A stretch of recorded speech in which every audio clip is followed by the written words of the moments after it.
नमामि सर्वांनी म्हणायचंय धम्मं नमामि संघं नमामि नमो तस्स भगवतो अरहतो सम्मा संबुद्धस्स म्हणा नमो तस्स भगवतो अरहतो सम्मा संबुद्धस्स गुणो सचितं बुद्धगुणो अनंतो धम्मगुणो अनंतो संघगुणो अनंतो माता पिता गुणो अनंतो आचार्य गुणो अनंतो साधू कर द्या 3 वेळा बुद्ध डॉक्टर बाबासाहेब आंबेडकर यांच्या पावन स्मृतींना प्रतिमांना विचारांना विनम्र अभिवादन करून आपल्यातून कालकथित झालेले कालकथित स्मृतिशेष स्मृतिगंध दिवंगत निसर्ग निवासी आदर्श पिता तात्यासाहेब तुकाराम गायकवाड उर्फ भाऊसा यांच्याही प्रतिमेला विनम्र अभिवादन करून अत्यंत दुःखद अंतकरणाने आपण त्यांचा पुण्यानुमोदनाचा कार्यक्रम संपन्न करीत आहोत तेव्हा आपण सर्वजण दुःखित अंतकरणाने या श्रद्धांजलीच्या कार्यक्रमासाठी उपस्थित आहात आपणा सर्वांना सस्ने जय भीम जय भीम। तर परवा दिवशी या आदर्श पित्याचं दुःखद असं निधन झालेलं आहे। वय वर्ष त्यांचं सर्वसाधारणपणे 88 वर्ष, ज्यांचं शैक्षणिक क्वालिफिकेशन होतं MA BEd आणि ज्यांनी सुमारे 35 वर्षाहून अधिक काळ ज्ञानदानाचं पवित्र असं कुशल कर्म केलेलं आहे। त्यांच्या पश्चात त्यांची पत्नी कुसुम त्यासुद्धा शिक्षिका होत्या, त्याप्रमाणे त्यांची मुले प्रशांत ऑडिटर म्हणून रिटायर झालेले आहेत, दुसरा मुलगा प्रवीण ते सुद्धा शिक्षक होते, त्याचप्रमाणे पुणे शहरामध्ये पुणे जिल्ह्यामध्ये ज्यांचं धार्मिक बुद्ध चळवळीसाठी फार मोठं योगदान असलेले आणि ज्यांनी बुद्धगया आंदोलनामध्ये सुमारे 7 ते 8 दिवस बुद्धगया या ठिकाणी उपोषण केलेले आणि ज्यांनी अनेक प्रकारचे धार्मिक सामाजिक कार्यक्रम राबवलेल्या ज्येष्ठ समाजसेविका रंजनामाई कांबळे ज्या की बँकेत नाबार्ड या ठिकाणी सर्व्हिसला होत्या, त्यांची दुसरी मुलगी शोभना चव्हाण त्यासुद्धा शिक्षिका होत्या, प्रमोदिनी शिंदे त्यासुद्धा शिक्षिका होत्या। या दादांना सुमारे 12 नातवंडे आणि 6 परतुंडे असा भला मोठा परिवार आहे आणि या परिवारातून त्यांनी या ठिकाणी एक्झिट घेतलेले आहे। त्यांच्या जाण्यानं या परिवारावर फार मोठं एक दुःखाचं संकट कोसळलेलं आहे आणि त्या अनुषंगाने हा संपूर्ण परिवार मागील 3 दिवसापासून या दुःखाच्या खाईमध्ये लोटलेला आहे। भगवान गौतम बुद्धांना इसवी सन पूर्व 528 ला बिहार राज्यातील बोधगया या ठिकाणी सम्यक संबोधी प्राप्त झाली। त्यांना आपण म्हणतो की ज्ञान प्राप्त झालं। त्यांना काय म्हणतो आपण की ज्ञान प्राप्त झालं। त्यांना कोणत्या गोष्टीचं ज्ञान प्राप्त झालं किंवा त्यांना कोणत्या गोष्टी ज्ञात झाल्या की ज्यामुळे संपूर्ण जग या ठिकाणी बुद्धांना विश्व शांतीचे प्रतीक म्हणून संबोधले जाते। ते ज्ञान म्हणजे 4 आर्य सत्यांचं दर्शन झालं। पहिलं आर्य सत्य की जगात दुःख आहे, हे संपूर्ण जग दुःखाने ग्रासलेलं आहे। या जगामध्ये निर्भेळ सुख किंवा निर्भेळ दुःख कोणाला प्राप्त होत नाही। 100% सुखी किंवा 100% दुःखी कोणी माणूस नसतो। तुम्ही असा एखादा माणूस पाहिलाय का तो जन्मल्यापासून सुखामध्ये आहे, आनंदामध्ये आहे, त्याच्या वाट्याला कधी संघर्ष आले नाही, समस्या आली नाही, अडचण आली नाही, संकट आली नाही, असा माणूस पाहिलाय का? किंवा असाही एखादा माणूस पाहिलाय का तो जन्मल्यापासून अडचणीत आहे, संकटामध्ये आहे, समस्यामध्ये, त्याला कधी सुखाचा आनंदाचा वारा लवलेश झालाच नाही, असं कधी पाहिलंय का? प्रत्येक माणसाच्या जीवनामध्ये सुख दुःखाची छाया आणि पडछाया येत असते, चढ आणि उतार हे येत असतात। आम्ही पुण्याहून आता आलो, पुण्याहून इथं आम्हाला यायला 3.5 ते 4 तास लागले। म्हणजे आम्हाला इथं येण्यासाठी अनेक अडचणी अनेक संकट आली। तसंच प्रत्येक माणसाला जीवनाची ही गाडी चालवत असताना अनेक अडचणी अनेक संकट हे येत असतातच। तर त्यानुसार भगवान गौतम बुद्ध म्हणतात की मानवाने आतापर्यंत दुःखामुळे इतके अश्रू व्हायलेत, हे जर अश्रू कधी काळी एकत्र केले असते तर त्या अश्रूंचा महासागर झाला असता. ते पुढे असंही म्हणतात की या जगामध्ये तुम्हाला जेवढी माणसं जिवंत दिसतात त्याच्या हजारो पट आतापर्यंत माणसं मरण पावलेली आहेत. म्हणजे कार्यक्रमाच्या ठिकाणी बसलेले हे याचं प्रमाण आहे. इथं बसलेल्यांपैकी सर्वांच्या घरामध्ये कधी काळी अशी दुःखद घटना जी गायकवाड घराण्यामध्ये काल परवा घडली ती अशी घटना घडलेली आहे. किंबहुना भविष्यात अशा घटना सारख्या वारंवार घडतील. तर तुम्ही फक्त गायकवाड परिवाराने दुःख स्वतःला समजून घ्यायचं नाही की या ठिकाणी बसलेले सर्वजण या ठिकाणी कधी काळी या दुःखाच्या खाईमधून दुःखाच्या संकटामधून गेलेले आहेत. भगवान बुद्ध म्हणतात की दुःख आहे, दुःखाला कारण आहे. 5 कारणामुळे माणसाला दुःख होतं. पहिलं जे कारण आहे राग, भीती, अज्ञान, आळस आणि तृष्णा. तृष्णा हे प्रमुख कारण आहे. तृष्णा म्हणजे काय? वासना, इच्छा, अभिलाषा, हाव, लालच, तन्हा, कितीतरी नाव आहेत. भगवान गौतम बुद्धाने प्रामुख्याने 3 प्रकारच्या तृष्णा सांगितलेल्या आहेत. पहिली तृष्णा आहे ती भव तृष्णा, दुसरी आहे ती विभव तृष्णा, तिसरी आहे ती काम तृष्णा. या 3 तृष्णांना कान, नाक, डोळा, जीभ, त्वचा आणि मन या 6 इंद्रियांच्या तृष्णाने गुणायचं. साहित्रिक किती होतात? बोला किती होतात? साहित्रिक 18 तृष्णा होतात. या 18 तृष्णांना भौतिक आणि आध्यात्मिक या 2 तृष्णाने गुणायचं. 18 दुने या 36 तृष्णांना पुन्हा भूतकाळ, भविष्यकाळ आणि वर्तमान काळातील 3 तृष्णाने गुणायचं. 36 त्रिक आता थोडा अवघड आहे. 36 त्रिक 108. तुम्ही सर्व शिक्षक मंडळी, शिक्षक वाले तुम्ही उत्तर देताल अपेक्षित होतं. या 108 तृष्णापैकी इथे बसलेल्या सर्व या भाऊसा आहेत यांच्या मुलांची, त्यांच्या 3ही मुलींची, त्यांच्या सुनांची, त्यांच्या 12 नातवंडांची, 6 परतुंडांची आणि सर्व स्नेहीजनांची इच्छा होती की यांनी आणखी एक 12 ते 13 वर्ष जगायला पाहिजे होतं. होती का नाही इच्छा? होती का ना? बोला ना. होती ना. त्यांचा 100वा वाढदिवस आम्हाला साजरा करायचा होता. कितवा? 100वा. वयाच्या 88 वर्षी गेले ते. ही तुमची भविष्यातली इच्छा तर पूर्ण होऊ शकत नाही आणि म्हणून तुम्हाला काय झालेलं आहे? दुःख झालेलं आहे. भगवान बुद्ध म्हणतात की दुःख आहे, दुःखाला कारण आहे. तिसरं आर्य सत्य सांगितलेलं आहे की तुमचं दुःख नाहीसं होऊ शकतं. जगातला कोणताच धर्मसंस्थापक इतक्या छाती ठोकपणे म्हणू शकत नाही की तुमचं दुःख नाहीच होऊ शकतं. फक्त भगवान गौतम बुद्ध एकमेव असे म्हणतात की तुमचं दुःख 100% नाहीस होऊ शकतं. हे तिसरं आर्य सत्य आहे. आणि त्यानुसार दुःख नाहीसा करण्याचं 4थं आर्य सत्य सांगितलेलं आहे.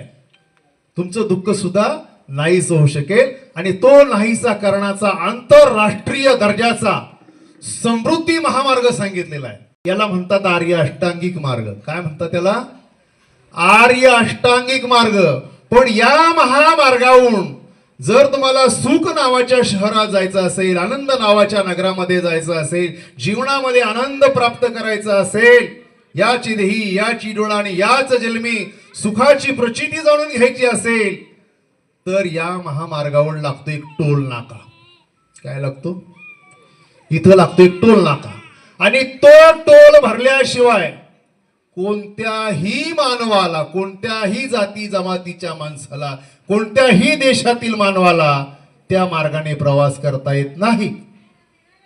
आणि तो टोल नाका म्हणजे मगाशी तुम्ही आम्ही सर्वांनी त्रिसरणासहित पंचशील घेतलं. काय? बुद्धं शरणं गच्छामि, धम्मं शरणं गच्छामि, संघं शरणं गच्छामि. पानातिपाता वेरमणी, प्राणी मात्राची हिंसा करणार नाही. अदिन्नदाना वेरमणी, चोरी करणार नाही. कामे सुमिचाचारा वेरमणी, व्यभिचार करणार नाही. मुसावादा वेरमणी, खोटं बोलणार नाही. चुगली चाडी निंदा नालस्ती टीका टिप्पणी करणार नाही. कुचेष्टा करणार नाही. त्यानंतर काय सांगितलेलं आहे? कसल्याही प्रकारचं व्यसन करणार नाही. सुरा मेरे म्हणजे पमाद ठाणा वेरमणी. जो कोणी माणूस या पंचशिलेचं आचरण करेल तोच माणूस या महामार्गावरून प्रवास करू शकतो, आर्य अष्टांगिक मार्गाने. जे त्रिसरण पंचशील जगाचं दुःखमुक्त करण्यासाठी, जगाला शांततेचा मार्ग देण्यासाठी तथागत भगवान गौतम बुद्धांनी 2500 वर्षापूर्वी जगाला सांगितलं.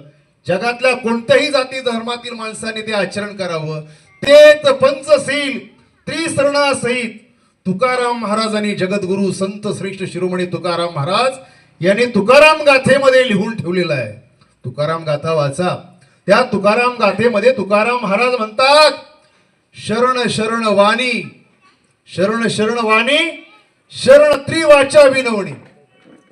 आपण मगाशी म्हटलं बुद्धम शरणम गच्छामि, धम्मं शरणम गच्छामि, संघम शरणम गच्छामि. ही शरण शरण वाणी, त्रिवाचा विनवणी.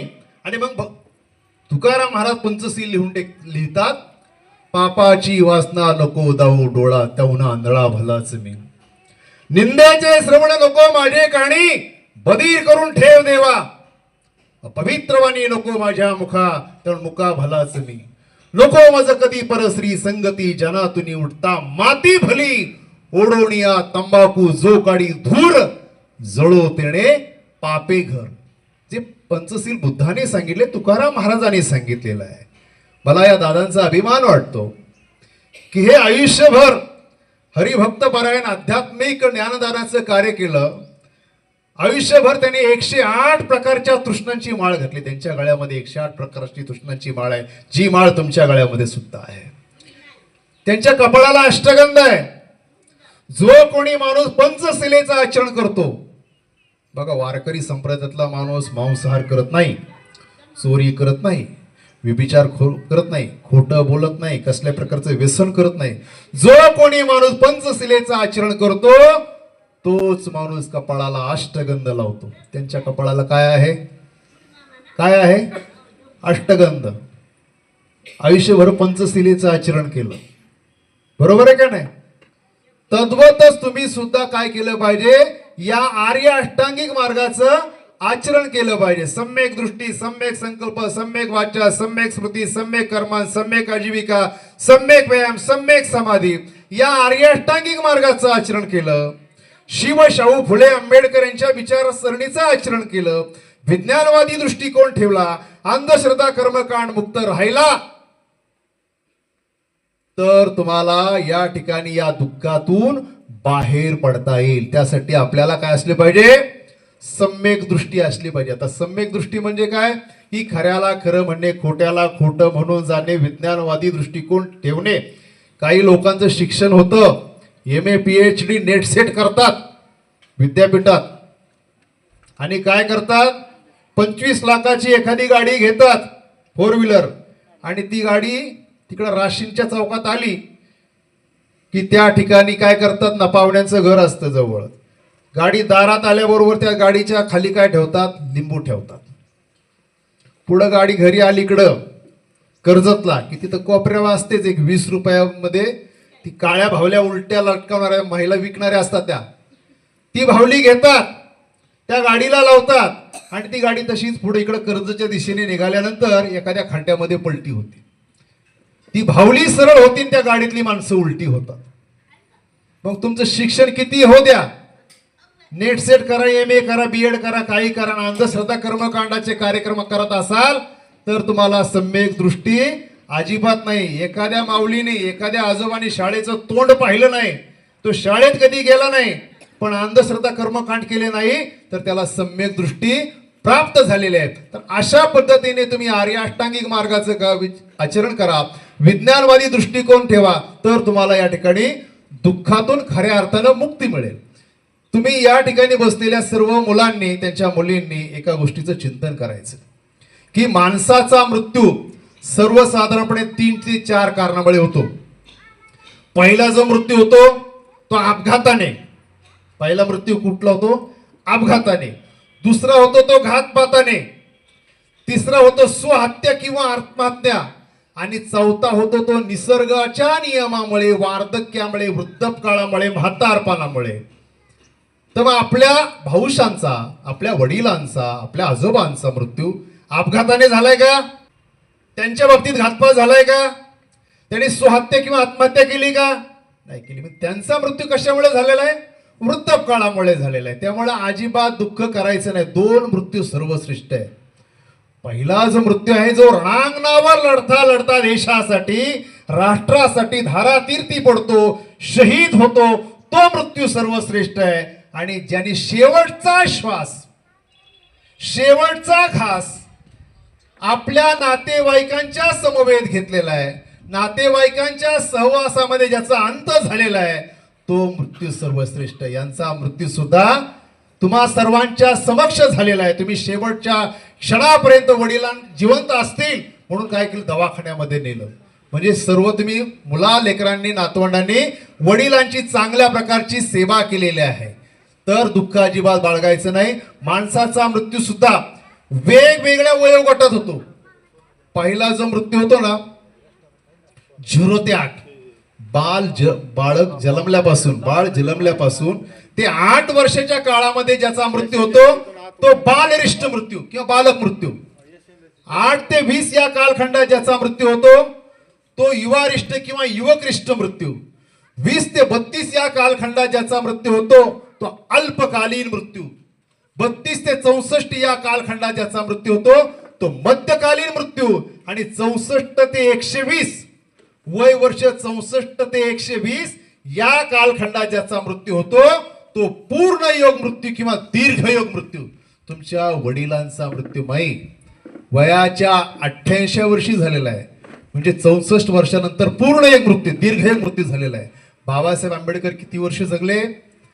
65 वर्ष 7 महिने 22 दिवस जगले. महात्मा फुले किती वर्ष जगले? 63 वर्ष जगले. शिवाजी महाराज 50 वर्ष जगले. तुकाराम महाराज 42 वर्ष जगले. ज्ञानेश्वर माऊली 21 वर्ष 5 महिने 3 दिवस जगले. कुणी किती? भगवान बुद्ध 80 वर्ष जगले. संत कबीर 120 वर्ष जगले. तर तुमच्या वडिलांचा मृत्यू हा पूर्ण एक मृत्यू झालेला आहे, दीर्घयोग मृत्यू झालेला आहे. तर त्यांचा मृत्यू हा वृद्धपकाळामुळे झालेला आहे. सर्वसाधारणपणे मानवाच्या शरीरामध्ये 5 प्रकारच्या संस्था कार्यरत आहेत. अशा भरपूर आहेत, पण 5 प्रकारच्या वैज्ञानिक संस्था कार्यरत आहेत. त्यातली पहिली जी संस्था आहे ती रक्ताभिसरण संस्था. पहिली जी संस्था आहे रक्ताभिसरण संस्था. माणसाच्या रक्तामध्ये काही दोष निर्माण झाला, रक्तात गाठी निर्माण झाल्या, रक्त घट्ट झालं, रक्त पातळ झालं, रक्तातली शुगर वाढली, रक्तातली शुगर कमी झाली, रक्ताचा दाब वाढला, रक्तामध्ये काही ब्लॉकेज निर्माण झाले, ही रक्ताभिसरण संस्थेत झालेला दोष आहे. दुसरी जी संस्था आहे ती नवीन पेशी उत्पादन करणारी संस्था. आपल्या शरीरामधून लाखोच्या संख्येने नवीन रोज पेशी मरतात आणि नवीन पेशी तयार होत असतात. याच्यामध्ये काही बिघाड झाला. तिसरी जी आहे मलमूत्र विसर्जन करणारी संस्था. माणसाचा जो नैसर्गिक विधी आहे मलमूत्र विसर्जन करणे, यामध्ये काही असंतुलनपणा आला, अनियमितपणा आला, बिघाड निर्माण झाला की माणूस काय करतो? अन्न घेण्याचं म्हणजे आहार घेण्याचं कमी करतो. जसा जसा तो आहार कमी घेतो त्याबरोबर काय होतं? अन्नपचन संस्था, आहार घेणे म्हणजे अन्नपचन संस्था चौथी, या संस्थेमध्ये सुद्धा बिघाड होतो की आपल्या शरीरामध्ये जे इंद्रिय आहेत या इंद्रियांची रोग प्रतिकारक क्षमता कमी होते आणि त्याला वेगळ्या प्रकारच्या व्याधी बिमारी गाठतात आणि माणसाला शेवटी मृत्यू गाठतो. या दादांचा सुद्धा नैसर्गिक मृत्यू झालेला आहे. त्यामुळे अजिबात तुम्ही दुःख करायचं नाही. तर आजचा धम्मदेसनीचा विषय आहे की भगवान गौतम बुद्धाने जगाला शिकवलेली सभ्यता आणि सम्यक कृती. भगवान गौतम बुद्धाने जगाला शिकवलेली सभ्यक आणि सम्यक कृती. आता सभ्य कोणाला म्हणायचं? सभ्य कोणाला म्हणायचं? भगवान बुद्धांच्या काळामध्ये त्यांचे जे संघ होते 5-5, 10-10 हजार भिक्खूंचे संघ असायचे. त्याची दिवस 2-2 महिने चर्चासत्र, परिसंवाद, धम्म सांगायन चालायचं, सूत्राचं गायन चालायचं. मग जो सभेत बसतो, सभेतले विचार ऐकतो, त्यावर चिंतन करतो, मनन करतो, संशोधन करतो, विवेकाने जागतो, त्याप्रमाणे आचरण करतो, त्याला सभ्य म्हणतात. जो सभेमध्ये 1 ते 1.5 तास बसतो त्याला काय म्हणतात? सभ्य माणूस. मग सभेत कोणता माणूस बसतो? सभेत पंचशिलेचं आचरण करणाराच माणूस बसतो. हिंसा करणारा माणूस सभेत बसू शकतो का 1 ते 1.5 तास? नाही. चोरी करणारा बसू शकतो का? नाही बसू शकतो. व्यभिचार करणारा नाही. चुगल्या चढ्या निंदा नालस्ती करणारा बसू शकतो का? तंबाखू खाणारा बसतो का? बिडी ओढणारा बसतो का? मिश्री लावणारी स्त्री बसते का? मग ते कुठं बसतात? माग. ते कुठं बसतात? माग बसतात. म्हणजे मागच्या माग उठून जायला. तुम्ही सर्वजण सभ्य मंडळी आहात. या ठिकाणी जगी ऐसा बाप व्हावा महाराजांचा अभंग आहे. तुकाराम महाराज म्हणतात, जगी ऐसा बाप व्हावा ज्याचा वंश मुक्तीस जावा, मुळी आमचा बापच होता ज्ञानी तरी तुम्ही झाला ध्यानी. हे तुमचे वडील हे ज्ञानी होते, जगातील आदर्श बाप होते आणि त्याच्यामुळे तुमचा जो परिवार आहे, त्यांनी जी जोडलेली माणसं आहे, ज्या लोकांच्या सहवासामध्ये राहिले त्या लोकांना त्यांनी काय केलं? सोन्याचे दिवस आणले. ती सर्व मंडळी सभ्य झालेली आहेत. तर अशा पद्धतीने भगवान गौतम बुद्धाने सांगितले की सभेमध्ये बसतो त्याला सभ्यता म्हणतात. त्यानंतर सज्जन माणूस कुणाला म्हणायचं? भगवान बुद्धांच्या काळामध्ये अंगुत्तर निकाय नावाचा एक नंतर ग्रंथ निर्माण झाला. त्या अंगुत्तर निकायमध्ये त्यांनी म्हटलेलं आहे की चांगला आणि श्रेष्ठ माणूस कुणाला म्हणायचं? चांगला आणि श्रेष्ठ माणूस. बाबासाहेब आंबेडकरांनी कार्ल आणि मार्क्स नावाचा जो ग्रंथ लिहिलाय त्याच्या शेवटच्या त्या पाठामध्ये याचं उदाहरण आलेलं आहे. तर बाबासाहेब आंबेडकर म्हणतात किंवा भगवान बुद्ध म्हणतात की जो पंचशिलेचं आचरण करतो तो चांगला. जो पंचशिलेचं आचरण करतो तो चांगला. आणि मग श्रेष्ठ आणि सज्जन माणूस कोणाला म्हणायचं? जो स्वतः पंचशिलेचं आचरण करतो आणि त्या पद्धतीने दुसऱ्याला आचरण करण्यास परावृत्त करतो, प्रवृत्त करतो, प्रेरणा देतो, ऊर्जा देतो, त्या माणसाला श्रेष्ठ किंवा सज्जन माणूस म्हणायचा. तुमचे वडील स्वतः पंचशिलेचे आचरण करायचे आणि दुसऱ्याला ते परावृत्त करायचे की बाबा किमान पंचशिलेचं आचरण कर. म्हणते काय होते? सज्जन होते. काय होते? भगवान बुद्धांच्या भाषेमध्ये म्हटलं तर काय होते? सज्जन होते, श्रेष्ठ माणूस म्हणते. मग श्रेष्ठ आणि सज्जन माणसाची व्याख्या संत ज्ञानेश्वर महाराजांनी पसायदान लिहिलेलं आहे. त्या पसायदानामध्ये ज्ञानेश्वर महाराज म्हणतात, चंद्रमेजे अलांछन मार्तंड जे तापहीन ते सदा सज्जन सोयरे होतो. की पौर्णिमेचा चंद्र कसा असतो? शीतल असतो. ज्या वेळेस पौर्णिमेचा चंद्र उगवतो त्यावेळेस पृथ्वीवर शीतल असा तेजोमय प्रकाश पसरलेला असतो, पण त्या चंद्रावर कसल्याही प्रकारचा डाग नसतो, निशाण नसतो, कलंक नसतो. तशी ही सज्जन माणसं असतात ना. या सज्जन माणसांच्या चारित्र्यावर, त्यांच्या कॅरेक्टरवर कसल्याही प्रकारचा डाग, निशाण नव्हता, कलंक नव्हता. की जशा तुमच्या वडिलांच्या चारित्र्य कसे होते? निष्कलंक होते. चंद्रमेजे अलांछन, त्या चंद्राप्रमाणे. मार्तंड जे तापहीन, म्हणजे सूर्य काय? सूर्य आग ओकतो आणि जेव्हा सूर्य उगवतो तेव्हा ही सृष्टी हर्षभरीत होते, सर्व सजीवांना जाग येते. सूर्य आग ओकतो पण इतकी आग ओकत नाही की तो उगवल्याबरोबर माणसं जाळून भस्मसात करतो, अशी होतो का? सूर्य हा समशीतोष्ण असतो. चंद्रमेजे आलांचन मार्तंड जे तापहीन ते सदा सज्जन सोयरे होतो. आपण सोयरी कुणाशी करतो? सोयरी ज्या घरामध्ये दारू पिली जात नाही, कसल्या प्रकारचं व्यसन केलं जात नाही, कसल्या प्रकारची व्यभिचारी लोक नाहीत, अशा घरातली मुलगी देतो आणि अशा घरात आपली मुलगी देत असतो, तिथली मुलगी करत असतो. तसे ज्ञानेश्वर महाराज म्हणतात की सज्जन माणसाची सोयरी केली पाहिजे. जसं ज्ञानेश्वर महाराजांनी ते पसायदान लिहिलेलं आहे तसं तुकाराम महाराजांनी सुद्धा सज्जन माणसाविषयी 4 अभंग लिहिले. आता हे मी का सांगतो की हे स्वतः हरिभक्त पारायण होते. वारकरी संप्रदायाचा वारसा त्यांच्याकडे होता आणि तोच वारकरी संप्रदायाचा वारसा त्यांच्या संस्काराने त्यांच्या मुलांच्यावर संक्रमित झालेला आहे. त्यांच्या मुलीवर संस्कार झाले. रंजना माई कांबळे यांचं पुणे शहरामध्ये, अखंड पुणे जिल्ह्यामध्ये, मी तर म्हणेन महाराष्ट्रामध्ये त्यांचं फार मोठं कार्य आहे. बुद्धिस्ट फोरमच्या माध्यमातून त्यांनी आकाश लामासारखे, विनयच्या भंतेसारखे अनेक बौद्ध उपासकांना खऱ्या अर्थाने आर्थिक रसद मिळवून देण्याचं काम, आर्थिक पाठिंबा सुमारे 35 ते 40 महिला घेऊन बुद्धगया या ठिकाणी आम्ही स्वतः गेलो होतो. म्हणजे काय की हे वार्षिक त्यांच्याकडे जो वैचारिक वारसा आहे आणि सज्जन व्यक्तीची ही मुलगी आहे. तर तुकाराम महाराज म्हणतात की सज्जन माणूस कसा असतो, चंदनाचे हात पाय ही चंदन. लता मंगेशकरने तो अभंग गायलेला आहे. चंदनाचे हात पाय ही चंदन, परिसा नाही ही न कोणी अंग. की चंदनाचं झाड कसं असतं, खोडात शीतल असतं, मुळात शीतल असतं, बुंद्यात शीतल असते, त्याचे पानं फुलं शेंडे कसे असतात, शीतल असते. तशी ही सज्जन माणसं असतात. या सज्जन माणसांचे सर्व अवयव हात पाय असतात कसे असतात, शीतल असतात. चंदनाचे हात पाय ही चंदन, परिसा नाही कोणी ही नांग. परिस नावाचा धातू ज्याही धातूच्या संपर्कात येतो तर त्या परिस्पर्शाने त्याचं सुद्धा काय होतं, जीवनाचं सोनं होतं. दीपा नाही पाटी पोटी अंधकार. हा दिवा आहे, या दिव्याच्या पोटात आणि पाठी सुद्धा अंधकार नसतो. तद्वत सज्जन जी माणसं असतात ती की त्यांच्या पोटामध्ये कसल्याही प्रकारचं क्लिमेश नसतं, दुसऱ्याबद्दल कसल्याही प्रकारच्या वाईट भावना नसतात. तद्वतच तुमचे वडील. दीपा नाही पाटी पोटी अंधकार, सर्वांगी साखर अवघी गोड.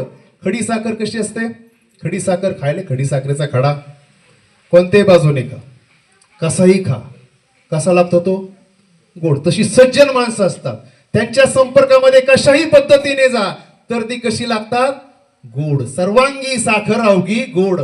मग सज्जन माणसाचं हृदय कसं असतं, मृदू सबाह्य नवनीत तैसे सज्जनाचे चित्त अंतर्बाह्य. तुकाराम महाराजांचा अभंग आहे. मृदू सबाह्य नवनीत. नवनीत म्हणजे लोण्याचा गोळा. तुम्ही सर्व शिक्षक मंडळी, तुम्हाला माहिती आहे नवनीत म्हणजे काय.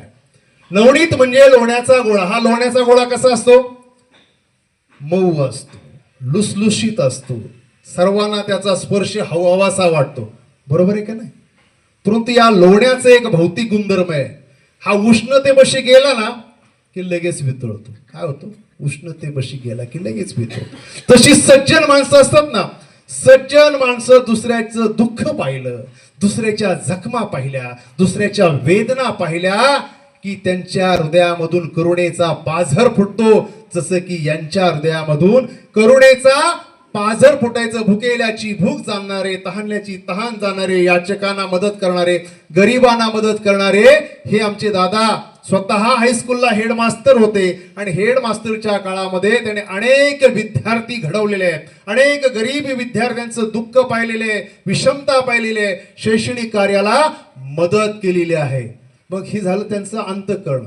सज्जन माणसाचे व्यवहार कसे असतात, शब्द सत्य जो मानी, शब्द सत्य जो मानी तो सज्जन. शब्द सत्य जो मानी तो सज्जन. जो दिलेला शब्द जाणतो, दिलेला शब्द पाळतो, त्याप्रमाणे व्यवहार करतो, त्याप्रमाणे आचरण करतो, त्याला काय म्हटलंय, सज्जन म्हटलेले.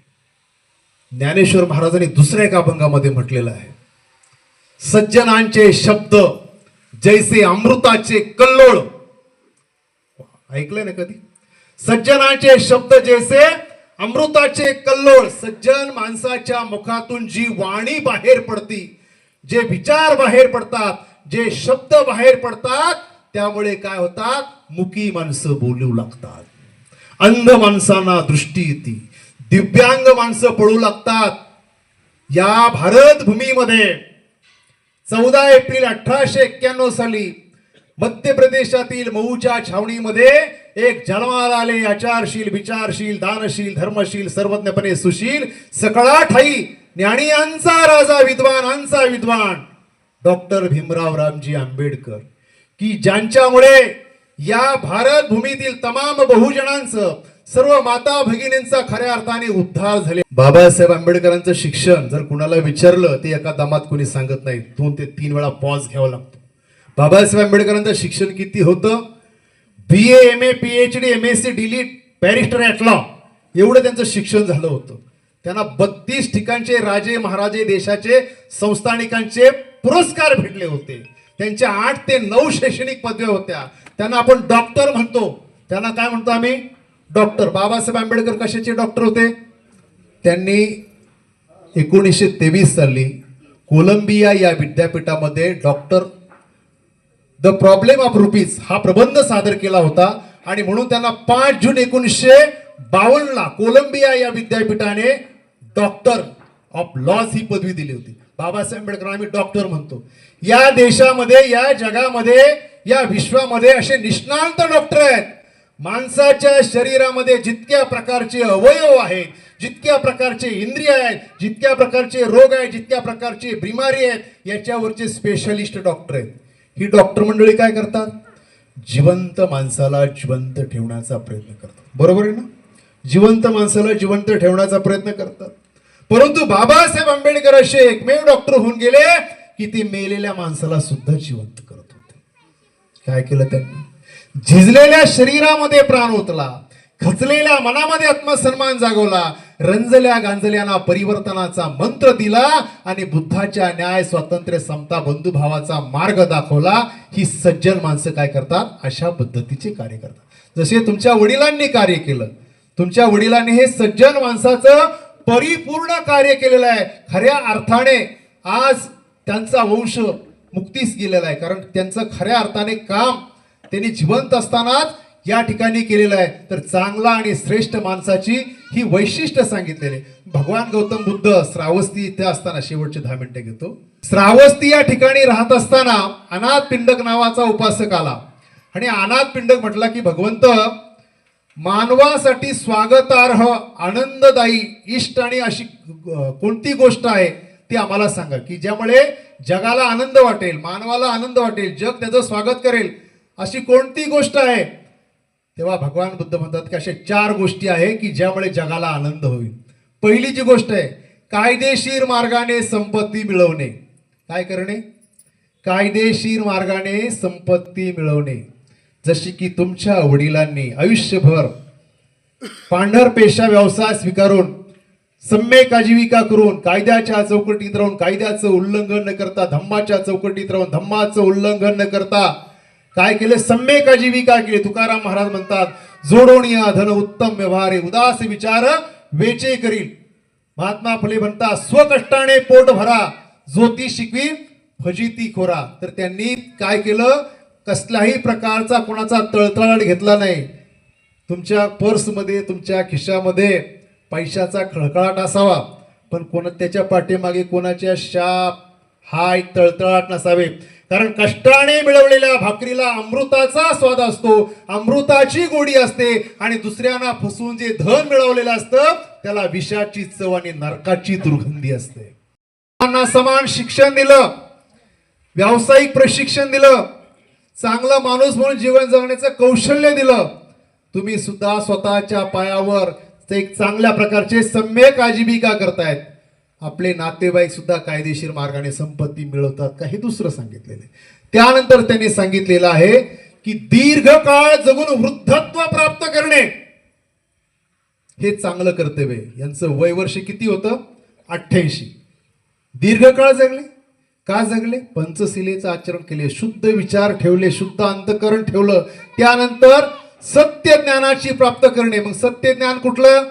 की जगात दुःख आहे, दुःखाला कारण आहे, दुःख नाहीसा करू शकतो, आणि तो नाहीसा करण्याचा मार्ग त्यांनी स्वतः चोखंदळला, त्या मार्गावर आचरण केलं, त्यांना जीवनातील सत्य ज्ञान प्राप्त केलं. अशा पद्धतीने भगवान गौतम बुद्धाने सांगितलेली 4ही गोष्टी यांच्याकडे होत्या. तर हे चांगल्या प्रकारचं सांप्रदायिक कार्य या ठिकाणी करत होते.